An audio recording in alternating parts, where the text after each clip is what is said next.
Alright, hey guys, so welcome back to my channel. Now let's get right into it.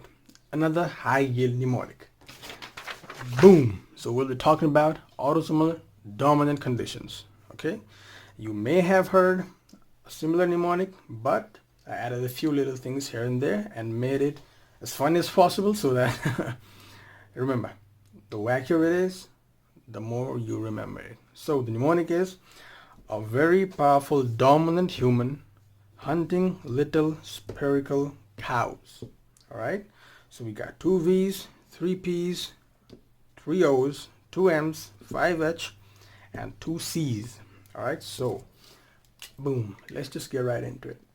Starting with A. So we have, I'm just gonna write it straight because in previous videos my paper was like wonky, so hope you appreciate this. Alright, so let's start with achondroplasia.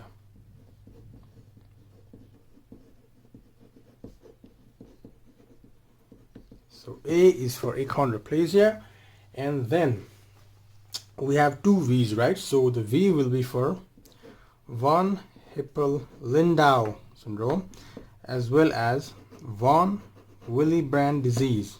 Easy, right? So it's 2 W's. The only W that you will probably remember, I guess. And then with E, we have Ehlers-Danlos syndrome.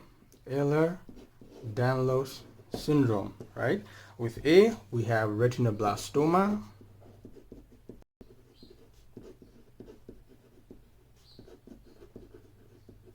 Right?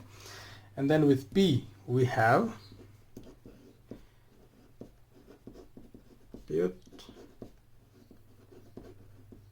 Ziegler polyps. Now, as a matter of fact, all the polyposis syndromes like familial adenomatous polyposis, Gartner syndrome, Turcotte syndrome, and Pew-Ziegler polyp, as well as juvenile polyposis syndromes, they are all autosomal dominant. So easy to remember, right? All familial polyposis syndromes are autosomal dominant. Now, moving on to D, we have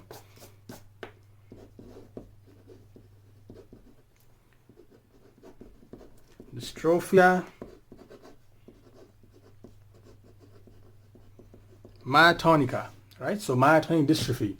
Now, do you guys remember from the previous video which trinucleotide repeat is associated with myotonic dystrophy? Yep, that's right. It's a non-coding repeat expansion, right? Non-coding, it's non-coding repeat expansion of trinucleotide C, T, and G. Now, do you remember the mnemonic for this? We're moving into a mnemonics inception right here. It's really easy. The name gives it all, right? So for C, we have cataract. For T, we have toupee, aka a wig, aka hair loss. And for G, we have gonadal atrophy, right? These are very high yield associations that you have to keep in mind. Now, moving on to O, I prepared everything. With O, we got osteoporosis.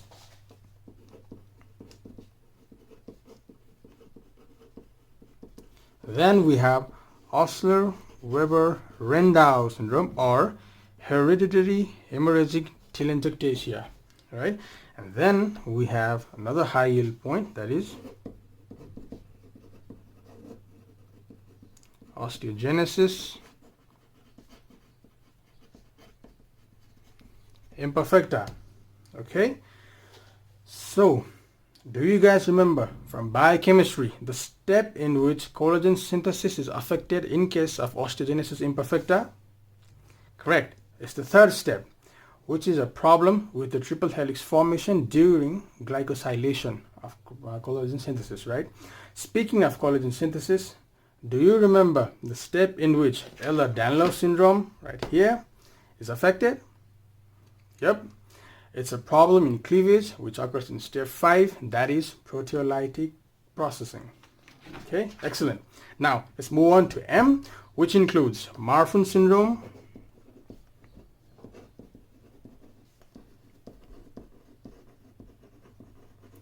and multiple endocrine neoplasia. And this also has a mnemonic that men think that they are dominant. All right. With all my female viewers, I know that you won't agree with this. That's why I said think. Men think that they are dominant, so all the men syndromes are autosomal dominant. Easy. And Marfan syndrome and autosomal and men syndrome is extremely high yield, and we will be talking in detail about this in following videos that I'll be posting. So it's a good time to subscribe to this channel for future updates so you don't miss out on anything. Now let's move on to INANT. Easy. For I, we have intermittent porphyria. With N, we got Noonan syndrome. With A, easy. ADPKD. In the name itself, there is autosomal dominant. And then N, we have neurofibromatosis. And with T, we have tuberous sclerosis. All the neurocutaneous disorders are extremely high yield, and I'll be making videos in the future. Just remember, tuberous sclerosis and neurofibromatosis are also autosomal dominant. Now the rest are super easy. For Hunt, you guessed it, it's Huntington's disease, right? Huntington's disease. Now, do you guys remember the trinucleotide repeat associated with Huntington's disease?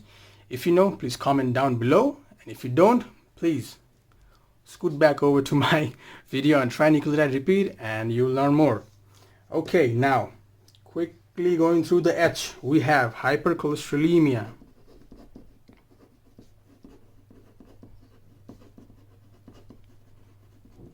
Which is familial hypercholesterolemia. We have hypertrophic cardiomyopathy, which is again familial. And then we have Hawkinsonuria, right? And then we have hypokalemic periodic paralysis and hereditary non-polyposis coli. Okay, now moving on to L, we got two, easy. Little spherical cows, right? So little, we got Little syndrome. Then we have Lee-Fermoni syndrome, right? And for spherical cows, so we got hereditary spherocytosis. Okay, hereditary spherocytosis. And then with C, we have two, that is Cowden syndrome and Charcot-Marie-Tooth disease. And there we have it. All the autosomal conditions that are high yield, well, not all of them, but the most high yield ones, with an easy mnemonic that is a very powerful dominant human hunting little spherical cows. Just picture a very powerful human, right, running behind a cow, which is a spherical cow.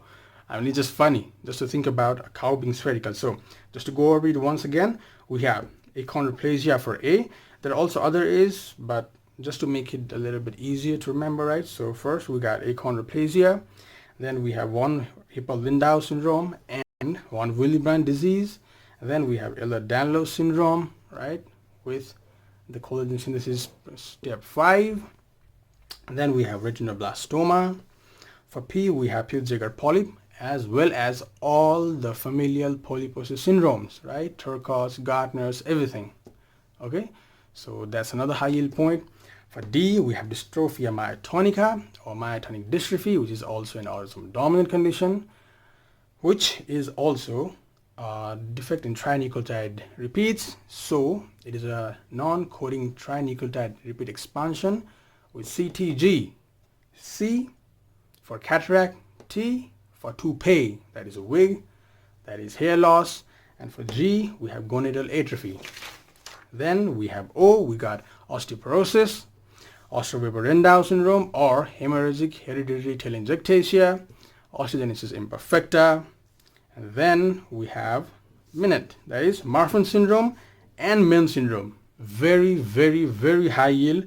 And we got intermittent porphyria, neurofibromatosis, Noonan syndrome, and ADPKD, and tuberous sclerosis. All the neurocutaneous disorders are very high yield. Please keep that in mind. That will be asked in your board exams. Then we got H for 5, that is hypercholesterolemia, that is familial. We got familial hypertrophic cardiomyopathy, Huntington from biochemistry, high yield, right? Then we have Liddle syndromes for L, and then Li-Fraumeni syndrome for Huntington disease. We got Hunt. From spherical, we got hereditary spherocytosis, and from C, we get Cowden syndrome, as well as Charcot-Marie-Tooth disease. All right. So don't worry if this seems a bit intimidating at first. Just go through this 2 or 3 times, and you will. And even if you remember just one of it, right? Even if you just remember 1, 2, 3, 4, 5, 6, 7, 8, 9, 10, 11, 12, 13, 14, 15, 16, 17, 18. So 18 diseases. So it raises your chance a lot. So with that, best of luck. Keep studying, and please like, share, comment, and subscribe. And as always, study like your life depends on it. Let's go.